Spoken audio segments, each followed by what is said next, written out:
Robin hood कौन था, क्यों जाने थे?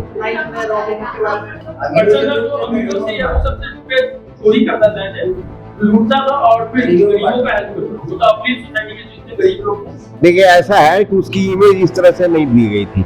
रॉबिन हुड जो एक व्यक्ति था जिसकी सोच जो बहुत स्ट्रेट लाइन में था, वो ये जो नीडी व्यक्ति है उसको आगे उठाओ, चाहे इसके लिए 10 लोगों को हमको हत्या है क्यों नहीं करना पड़े, क्योंकि एक अगर नीडी व्यक्ति आगे बढ़ता है तो 10 से ज्यादा वो 11 बन सकता है। ठीक उसी तरह जैसे हमारे इतिहासकार जो बैठे हुए हमारे शिक्षक इतिहास लोग पढ़ाते हैं, हुमायूं और क्या कहते हैं शेर शाह, ये इसी के बीच लड़ाई हुई थी ना सर। तो सर ये लोग कभी नहीं भी पढ़ाएंगे कि हुमायूं मरते वक्त ये एक्सेप्ट किया था कि शेर शाह पर आक्रमण करना मेरी जिंदगी की सबसे बड़ी भूल है। एक इतिहासकार है जिनकी पुस्तक चलती है, पोस्ट ग्रेजुएट में पढ़ाया जाता है, इरफान हबीब, वो एक जगह लिखते हैं कि हुमायूं मरते वक्त एक सेल्फ कन्फेस करता है सर कि एक मुट्ठी बाजरे के लिए मैंने दिल्ली का सल्तनत खो दिया। कहने का मतलब ये हुआ कि वो कहता है कि अगर मैं शेर शाह पर आक्रमण नहीं भी करता तो मुगल साम्राज्य पर कोई फर्क नहीं पड़ने वाला था, मुगल साम्राज्य वहीं पर आगे उससे बढ़ती चल जाती। लेकिन हुमायूं कहता है कि शेर शाह पर आक्रमण करना मेरी जिंदगी की सबसे बड़ी भूल थी, मुझे ऐसा नहीं करना चाहिए। ठीक रॉबिन हुड के बारे में जो लोगों ने गलत धारणा बैठा रखी है वो ऐसा नहीं है। रॉबिन हुड एक समाज का एक वैसा व्यक्ति था जो सिर्फ नीडी व्यक्तियों का हेल्प करता था, बाकी उसके अपराध। ठीक उसी तरह से आपने नाम सुना होगा, रसिया का एक व्यक्ति था चार्ल्स सोबराज। चार्ल्स सोबराज, उसने इंडिया टुडे में स्टेटमेंट दिया था कि I never killed good people, I always consider myself as a businessman. Okay, ठीक ठीक ठीक। ठीक उसी तरह से रॉबिन हुड ने कहा था कि मैं चाहने वाले लोगों की, जरूरतमंद लोगों की मदद करता हूँ, अमीरों को कोई नुकसान पहुंचाता हूँ। Right sir. देखिए तो यानी कि रॉबिन हुड टीचर, मतलब मैं ये बोलना चाह रहा था कि एक दो टीचर ऐसे होते हैं जिनका मकसद बहुत अच्छा है बट वो बाहर में इतना टाइट रहते हैं। वही सर बोलना चाह रहे थे ना कि जरूरतमंद जिनको है उनको मदद करो, यानी कि जो इनजस्टिस करते हैं, जो अन्याय करते हैं, उनको डरते हैं, वो डरते हैं। रॉबिन हुड को कौन डरते थे? जो गलत करते हैं।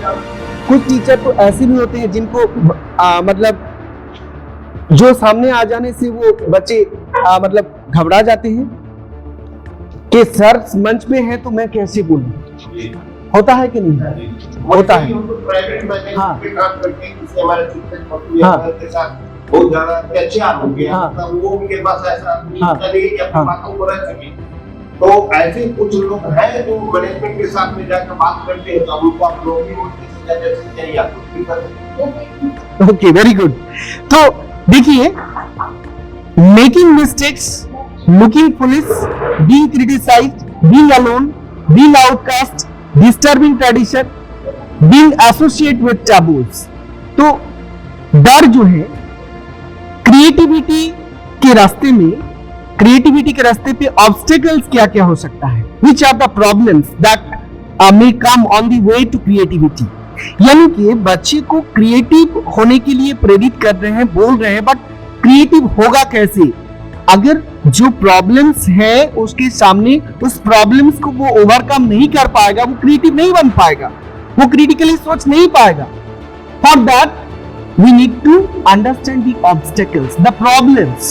उन समस्या को हमें जानना है कि making mistakes, तो डर क्या रहता है बच्चों में कि मैं मिस्टेक कर दूंगा, मैं गलती कर दूंगा, इसलिए वो क्रिएटिवली सोचता नहीं है। कल मैं बोल रहा था ना कि एक बच्चा खुद से आंसर लिखा है बट टीचर ने उसको मार्क्स नहीं दिया है क्योंकि टीचर का दिया हुआ नोट्स वो नहीं लिखा है। इसलिए